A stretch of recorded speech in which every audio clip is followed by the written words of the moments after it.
The psychology of people who see AI as a threat. It begins not with a thought, but with a specific hollow sensation in the pit of the stomach when you watch the cursor blink on a blank screen, waiting for a machine to generate a sentence that would have taken you an hour to craft. You are witnessing a digital magic trick, but instead of applause, you feel a quiet, creeping nausea. This is not the loud Hollywood fear of robots marching down the street with laser guns. It is something far more insidious, intimate, and existential. It is the fear of ontological shock. You are experiencing a sudden, violent destabilization of your understanding of what it means to be human. For thousands of years, we have rested comfortably on the throne of the Creator. We defined ourselves by our unique capacity to reason, to paint, to code, to dream. When you see an algorithm replicate that spark in milliseconds, you are not just seeing a tool, you are seeing the erosion of your own soul. You are looking into a mirror that reflects everything you are, stripped of the mystery, reduced to mere probability and math.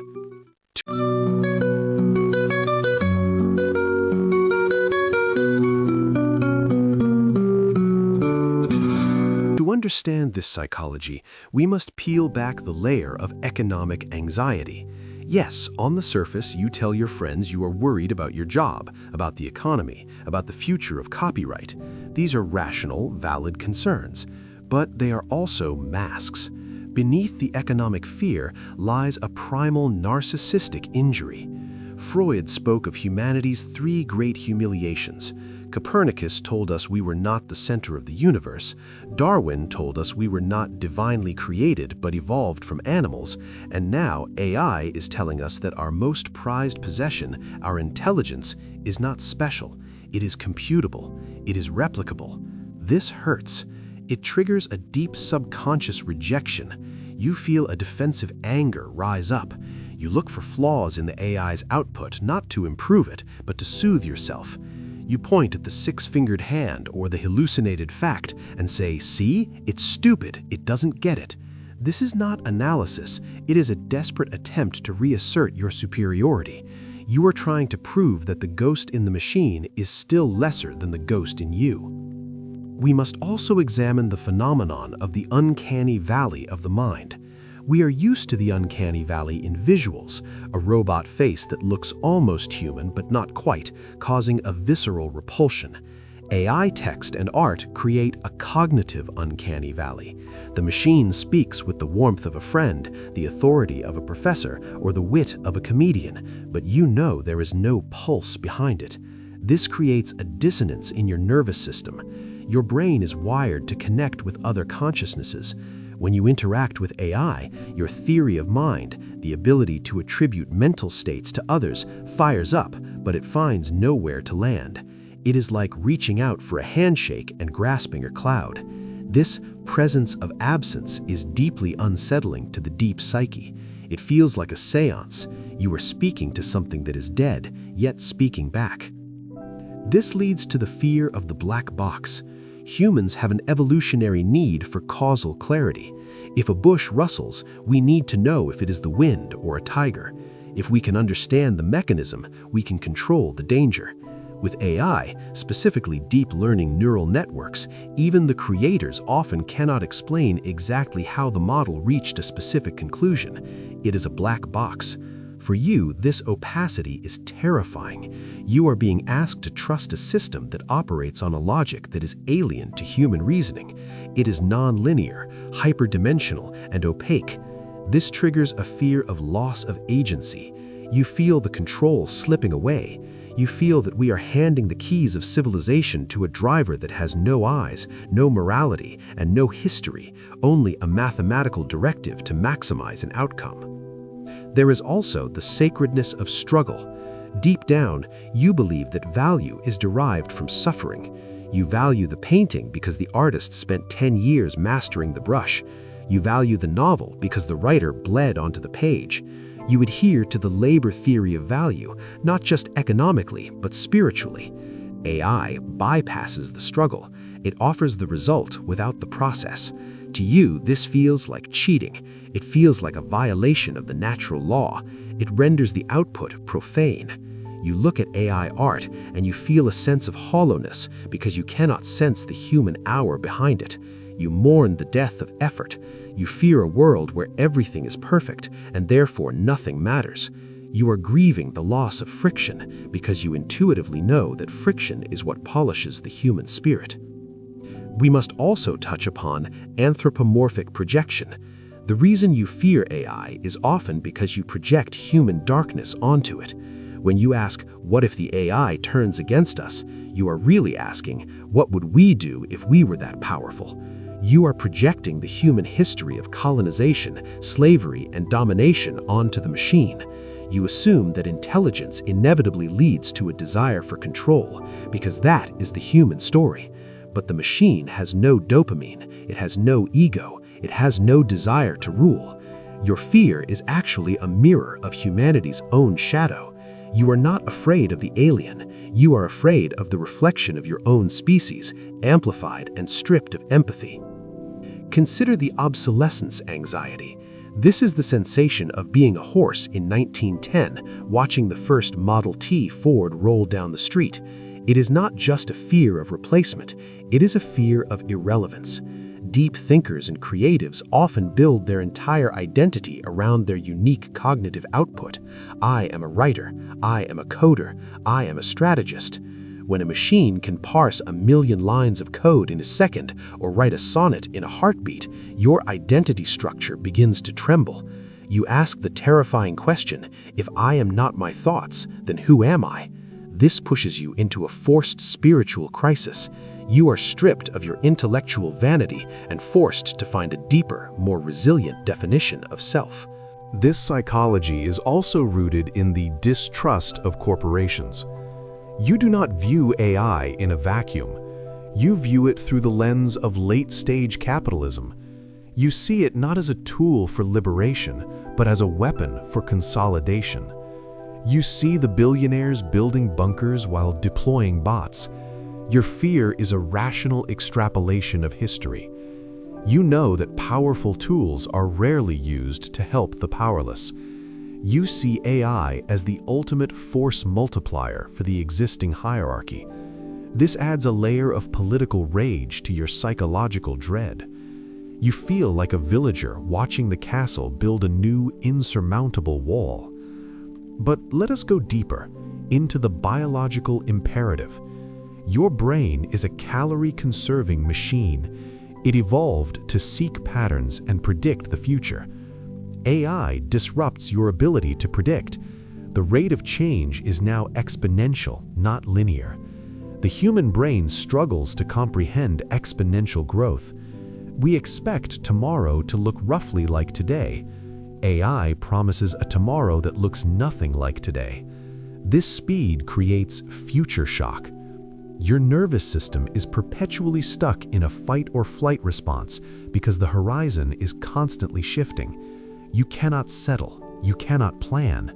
You feel a constant low-level vibration of panic because the ground beneath your feet is fluid. There is also the fear of the synthetic truth.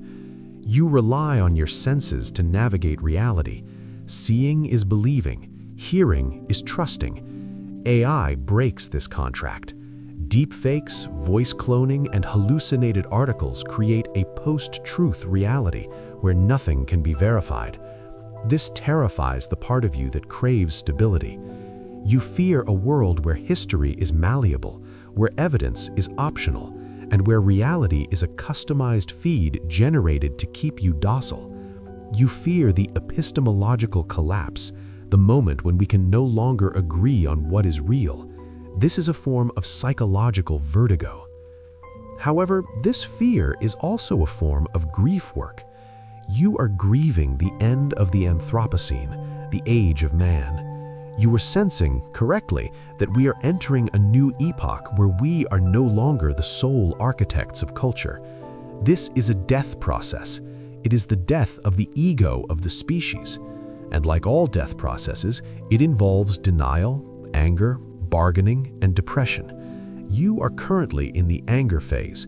You want to smash the loom. You want to ban the bot. This is a natural, healthy immune response to an invading organism. But within this fear, there is a hidden paradox. The people who are most afraid of AI are often the ones who respect it the most.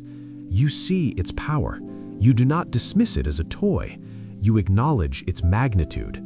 Your fear is a form of reverence. You are standing on the shore of a new ocean, and you are right to be afraid of the waves. You are realizing that the definition of mind is expanding, and the human mind is becoming a subset rather than the whole set. Finally, we must ask, what does this fear protect? It protects the ineffable. It protects the idea that there is something inside you, a spark, a consciousness that cannot be reduced to zeros and ones. Your fear is a defense of the sacred. You are terrified that AI will prove that love is just a chemical reaction and art is just pattern recognition. You are fighting for the mystery of existence. You are fighting to keep the magic in the world. And that fight, that desperate, terrified clawing for meaning, is the most human thing you can do. It is the one thing the machine cannot replicate. The machine can generate an answer, but it cannot feel the terror of the question. As you sit there, watching the timeline scroll, reading the headlines about the latest breakthrough, feeling that tightness in your chest, know that this sensation is not a glitch, it is a boundary. It is the friction of your soul rubbing against the cold smoothness of the algorithm. It is proof that you are still alive, still feeling, still resisting the anesthesia of convenience.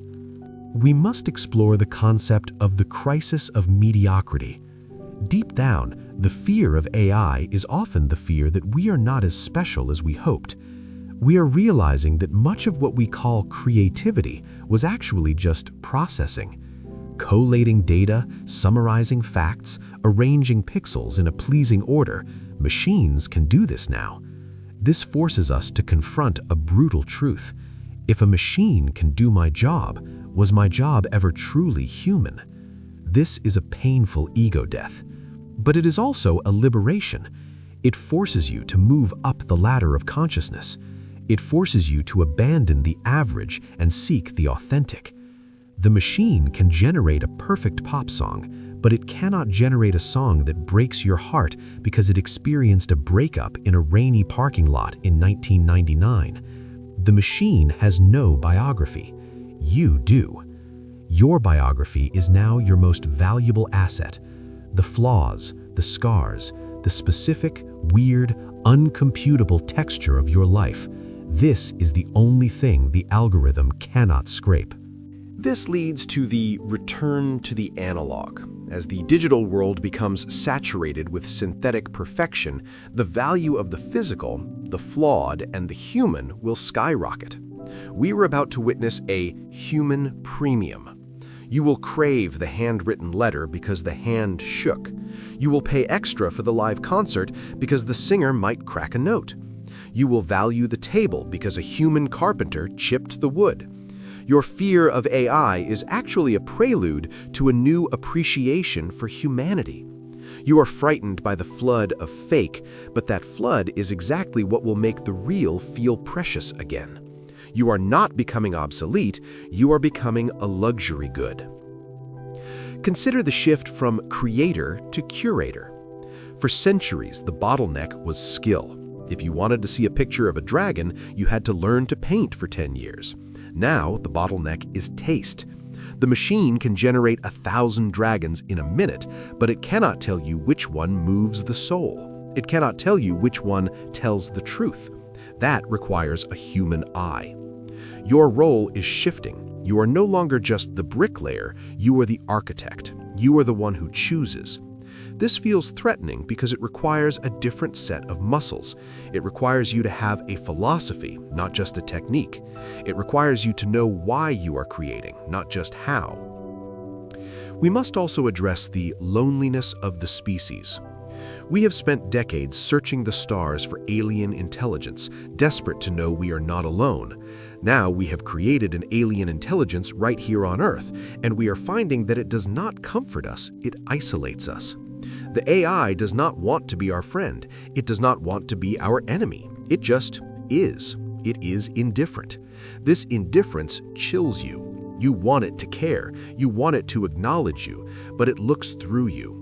This forces you to turn back to other humans. The fear of AI will ultimately drive us closer to each other. When you can no longer trust the screen, you will have to trust the face across the cable.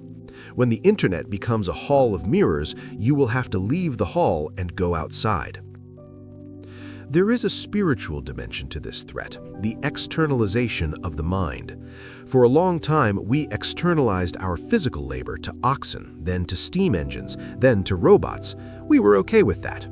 Now we are externalizing our mental labor. We are outsourcing our memory to Google and our reasoning to GPT.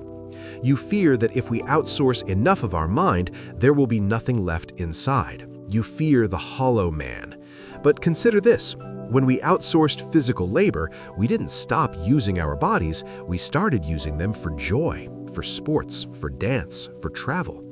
Perhaps when we outsource the drudgery of thinking, the rote calculation, the scheduling, the summarizing, we will be free to use our minds for higher forms of thought, for philosophy, for complex empathy, for radical imagination. Maybe you are not losing your mind, you are freeing it from the assembly line.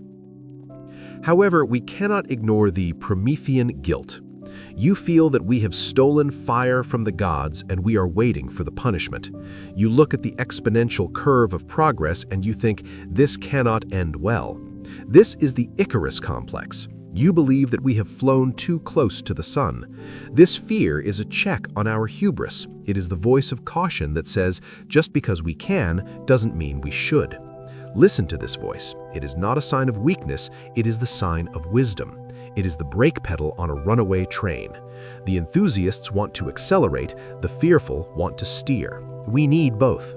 Your fear is a necessary component of our survival. You are the designated driver at the party of technological intoxication. Let us look at the definition of art. You fear AI because it challenges the idea that art is a mysterious conduit to the divine. If a neural network can analyze 1 million paintings and spit out a masterpiece, does that mean art is just math, just pattern recognition? This thought depresses you. But consider the difference between aesthetic and art. AI creates aesthetics, things that look good, sound good, follow the rules of beauty. Humans create art, things that communicate a specific conscious experience. The AI can create a beautiful sad face, but only a human knows what sadness is. The machine is pantomiming the emotion. You are inhabiting it. The threat is real only if you confuse the map with the territory. The AI has the map of sadness. You are the terrain. So how do you live with this ontological shock?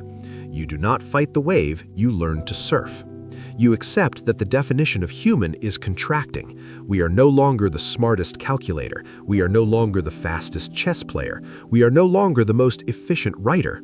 We are stripping away the things that we thought were us, but were actually just our tools. What is left? What remains when the intelligence is outsourced? Presence remains. Kindness remains. The ability to suffer and to find meaning in that suffering remains. The ability to look at another person and say, I know how it feels, remains. The AI is a mirror, and right now the mirror is terrifying because it is showing us our own complexity without our consciousness. But a mirror cannot start a fire. A mirror cannot fall in love. A mirror cannot grieve. You are the fire. You are the lover. You are the griever. Do not let the machine make you feel small. Let it make you feel specific. Let it force you to dig deeper into the things that cannot be coded. Let it be the pressure that turns the coal of your humanity into a diamond. The era of the average human is over. The era of the deep human has begun. You are not being replaced. You are being refined.